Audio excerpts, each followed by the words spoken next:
दोस्तों आपने एक कहावत जरूर सुना होगा, असली जड़ तो कोई और है लेकिन बदनाम कोई और है। आज के वीडियो में मैं आपको इसी कहावत का एक जीता जागता उदाहरण के बारे में बताऊंगा। दोस्तों आप अक्सर सुनते होंगे कि भारत की सबसे प्रदूषित राज्य दिल्ली है। दिल्ली के प्रदूषण पर बड़े बड़े नेता न्यूज चैनल्स पर आकर बड़े बड़े डिबेट करते नजर आते हैं, लेकिन असलियत में पिछले एक महीने की बात की जाए तो भारत के सबसे प्रदूषित शहरों में पटना सबसे टॉप पर रहा है। ये एक चौंकाने वाला आंकड़ा है कि लोग सबसे प्रदूषित राज्य जो है दिल्ली को मान रहे हैं, लेकिन पिछले एक महीने की बात की जाए तो भारत के सबसे प्रदूषित ज्यादा प्रदूषित शहरों में से 13 शहर भारत में ही है। प्रदूषण के महीन कण PM 2.5 में पटना सबसे टॉप पर रहा है, बिहार सबसे टॉप पर रहा है। पिछले एक महीने से पटना की AQI मतलब कि एयर क्वालिटी इंडेक्स 300 से भी ज्यादा रहा है। AQI 300 मतलब कि इतना पॉल्यूशन जो हमें बीमार ही नहीं बहुत ज्यादा बीमार बना सकता है। दोस्तों आप अक्सर सुनते होंगे कि हमें स्मोकिंग नहीं करना चाहिए, लेकिन यदि किसी जगह की एयर क्वालिटी इंडेक्स 300 से ज्यादा हो तो उस जगह पर रहने वाले व्यक्ति बिना स्मोकिंग किए हुए भी स्मोकिंग से ज्यादा खतरनाक हवा ले रहे हैं। दोस्तों क्या आपको पता है कि एक मनुष्य को रहने के लिए कितना एयर क्वालिटी इंडेक्स रिकमेंडेड किया जाता है? तो इसका जवाब है दोस्तों 0 से 50 AQI।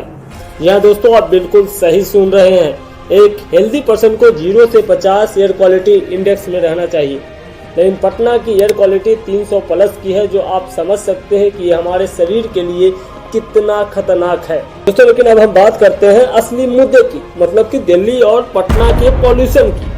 दिल्ली के पॉल्यूशन के बारे में तो आप अक्सर सुनते रहते होंगे। दिल्ली में तो पॉल्यूशन नेताओं के लिए एक चुनावी मुद्दा भी बन जाता है, लेकिन बिहार में बढ़ रहे इस पॉल्यूशन के बारे में कोई कुछ नहीं बोल रहा है। बिहार के नेता भी चुप हैं, यहाँ तक कि बिहार के CM से भी आप नहीं सुने होंगे कि बिहार के CM इस बढ़ते पॉल्यूशन के बारे में कोई टिप्पणी करते नजर आए होंगे।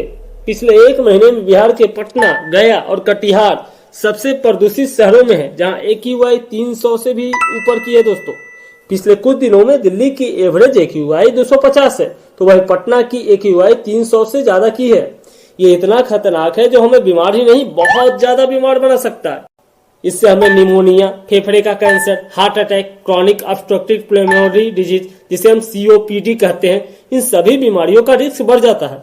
दोस्तों यदि आप अपने मोबाइल में गूगल पर जाकर अपने शहर की AQI सर्च करेंगे तो यदि आपकी शहर की AQI 200 या 200 से ज्यादा की होती है तो वहां पर अनहेल्दी लिखा हुआ रहता है, जो हमारे स्वास्थ्य के लिए बहुत ही हानिकारक होता है। गूगल भी हमें बता देता है कि ये AQI जो है हमारे स्वास्थ्य के लिए हानिकारक है।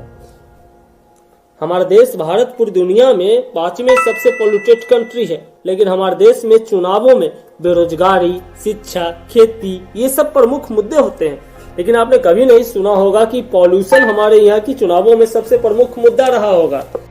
यदि हम स्वस्थ ही नहीं रहेंगे तो शिक्षा और नौकरी लेकर हम क्या करेंगे दोस्तों, क्योंकि हमारे जीवन की जो सबसे पहली प्राथमिकता है वो स्वस्थ है, हेल्थ है। हमारे देश में पॉल्यूशन के बढ़ने के बहुत सारे रीजन है। दोस्तों पॉल्यूशन कुल 7 अलग अलग प्रकार के होते हैं।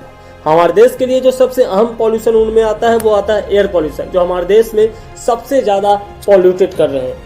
एयर पॉल्यूशन जब हानिकारक धुआं, धूल तथा गैस वायु में मिल जाती है तो उसे हम लोग वायु प्रदूषण करते हैं। भारत में वायु प्रदूषण बढ़ने के बहुत सारे कारण हैं, जैसे कि भारत की बढ़ती आबादी भी एक बहुत बड़ा एग्जाम्पल है। बढ़ते उद्योग, भारत में इंडस्ट्री आप देख रहे होंगे दिन प्रतिदिन एक से एक इंडस्ट्री बन रही है। गाड़ियों का धुआं, भारत में एक से एक जनसंख्या ज्यादा है तो गाड़ियां भी ज्यादा ही होगी, तो उसके कारण भारत की गाड़ियों का धुआं, जिससे धुआं निकलती है वो भी हमारे लिए बहुत ही हानिकारक है। और साथ ही साथ हमारे देश में वनों की कटाई आप देख रहे होंगे कि अक्सर देखते होंगे कि बहुत सारी जगह हमेशा पेड़ों की कटाई की जाती है, तो हमारे देश के लिए एयर पॉल्यूशन जो है वो सबसे ज्यादा हानिकारक है। दूसरे नंबर पर हमारे देश में पॉल्यूशन में सबसे ज्यादा हानिकारक कोई पॉल्यूशन है तो वह है वाटर पॉल्यूशन। आप अक्सर सुनते होंगे कि हमारे देश की बहुत सारी नदियां जो है वो पॉल्यूटेड है, मतलब कि गंदी है, वहाँ हमेशा कचरा। आप एग्जाम्पल के तौर पर देख सकते हैं दिल्ली की यमुना नदी। दिल्ली का यमुना नदी हमेशा एक चुनावी मुद्दा रहता है। और साथ ही साथ भारत की सबसे बड़ी नदी गंगा नदी भी धीरे धीरे बहुत ही ज्यादा पॉल्यूटेड होती जा रही है। बहुत सारे शहर तो अपनी नली जो गिराते हैं, नालियां जो गिराते हैं वो गंगा नदी में गिराते हैं, जिससे हमारे देश की नदियां भी धीरे धीरे पॉल्यूटेड होते जा रही है। और साथ ही साथ पॉल्यूशन के और भी कुछ प्रकार होते हैं, जैसे कि soil pollution, noise pollution, light pollution, thermal pollution, radio active pollution और भी बहुत सारे एग्जाम्पल है पॉल्यूशन के। लेकिन बिहार की सरकार तो इनमें से किसी पॉल्यूशन पर कुछ ध्यान ही नहीं दे रही है। हमारे देश की सरकार को पॉल्यूशन को रोकने की कोशिश करना चाहिए और साथ ही साथ हमारे देश में जो पेड़ों की कटाई हो रही है उसे रोकना चाहिए ताकि आने वाले समय में हमारे देश की पॉल्यूशन सही रहे। और दोस्तों, यदि आपको बिहार के पॉल्यूशन के बारे में कुछ कहना हो तो प्लीज आप कमेंट में जरूर बताइएगा। और साथ ही साथ यदि आप चैनल पर नए आए हैं तो चैनल को एक बार सब्सक्राइब जरूर कर दीजिएगा। धन्यवाद। फिर मिलेंगे एक और जानकारी वाले